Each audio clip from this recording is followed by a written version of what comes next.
Let's start off. Big political news today breaking for those of us who are Westminster wonks, which, of course, is Chris Skidmore stepping down. Now, it's one thing if Chris Skidmore had said, I don't agree with his policies on energy as a former energy minister, but he's decided to throw the towel in as well, no doubt to punish his old boss. It's not a good day for Sunak. No, it's very difficult because Rishi Sunak has faced this sort of drip, if you like, of by-elections over the last sort of 16, 17, 18 months that he's been Prime Minister. And it's really impeded his ability to try and sort of draw a line in the sand and go, look, I know things were difficult. I know they were tough before under my predecessors, but I am the man who is going to ensure political stability. I'm the man that can turn the Conservatives' fortunes around, when that drumbeat in the background is constantly undermining him. And now here we are in an election year, and we know that by the end of 2024, Rishi Sunak will go to the polls. And here we have yet another by-election on the cards, this time in Kingswood, Chris Skidmore's constituency. We also potentially have a few others coming up. We have Peter Bones in Wellingborough and potentially Scott Benton's in Blackpool South. So these kind of three by-elections, if you like, they're across the country. They've got different size majorities, but we've seen over the past 2 years that the Conservatives have had huge majorities that have all been overturned. So I don't think Number 10 are feeling overly confident. Yeah, I think the thing is about by-elections this late in the game is for the incumbent government, it's a headache for sure. It doesn't really make much difference to politics, given that whoever gets elected to that seat is just going to have to contest it again come the autumn. But they act as a prism, don't they, through which the commentariats look at what a general election outcome might actually be. And because by-elections tend to throw up unusual results, they have the ability to set the narrative and have sort of smaller parties be able to make an impact or see the government really punished in a way that might not happen when it comes round to a general election. I think that's right. Obviously, by-elections are different from general elections insofar as they are a way for voters to send a message. And usually what they do is give the government of the day a sort of good kicking. And there are examples of where by-elections, for example, go against the incumbent party, but then at a general election swing back. I think there are probably 2 examples I can think of recently. Richmond, when Zach Goldsmith stood down as an MP and the Liberal Democrats won it, but then it swung back to the Conservatives not too long later. And I think Brecon and Radnshire in Wales as well was an example of where the Conservatives got kicked out at a by-election by the Liberal Democrats, but then came to retake the seat at the general election. So this might be a sort of a big blip, if you like, for Rishi Sunak. It would certainly undermine his authority and credibility to be somebody who can restore the Conservative Party's fortunes.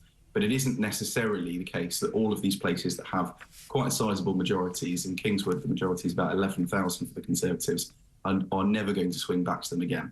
It's also, I think, really emblematic of the problem that Sunak is facing and that he is going to face in this election, which is which side of the party is he going to appeal to? Skidmore here saying, look, he doesn't want to see more drilling in the North Sea. He doesn't want us to go down the route of extracting our own fossil fuels. I personally disagree with that. I think net zero is all very well when it comes to glad handing on the international stage, but when you face constant energy crises, when Russia is behaving like a malign, hostile foreign state and things going on at the moment in the Red Sea, if we wanted to get LNG from Qatar, we don't even know if the boat's ever going to reach us, that many would argue that, well, you kind of need to do this, even if it's to fund a transition to green energy. Yet there are those out there who say, no, net zero is what we must be doing. We signed an international treaty. It's regressive to go back and think, well, let's just open up our oil and gas fields again.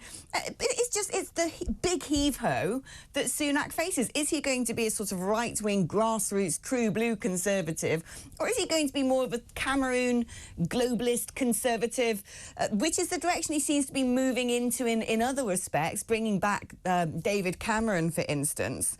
And it seems to me that Skidmore is just a paradigm, really, of the sort of person that he's failing to please while he's trying to protect what Boris Johnson won in the Red Wall. I think that's probably a fair analysis. I mean, if you look at what Rishi Sunak's strategy has been, it's felt quite confused over the last sort of 7 or 8 months. And in fact, it was a by-election that you can almost try and trace all this stuff back to. It was the Uxbridge by-election in West London, vacated by Boris Johnson, which the Tories went on to win, but only by about 500 votes. And that was viewed by Conservative campaign strategists as a move by voters to push back against the ULEZ expansion in central London. Now, the Conservatives read into that they thought that there was political capital to be made out of trying to show voters that they understood their concerns about potentially pursuing net zero too fast or at a disproportionate cost to consumers. And that's what then led to, in part at least, the September rowback of net zero targets by the Prime Minister in Downing Street, where he gave that quite extraordinary press conference, sort of talking about the need to push back some of the dates, for example, about phasing out petrol cars. But since then, it's felt as though the strategy for Number 10 has sort of moved, and it's emblematic, if you like, of the very wide coalition in the Conservative Parliamentary Party. Chris Skidmore is a fairly principled person who signed the net zero deal, if you like, into law back when he was Energy Minister. This is a position he's taken for years. I don't think anyone could accuse him of doing something necessarily too unexpected.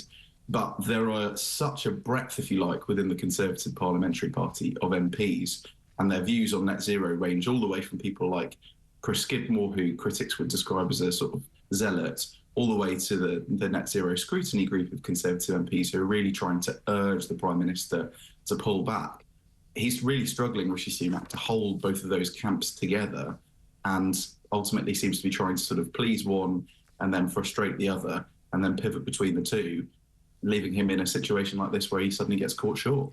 You say he's a principled man. I'm not necessarily questioning that, but I do wonder when that cut-off date is that you've got to exit your seat in Parliament if you want to take up a lucrative position in the private sector. There's some sort of cooling-off period I think you have to have before you can go and sit on the boards of various companies. So I do wonder if Skidmore already has his next job lined up.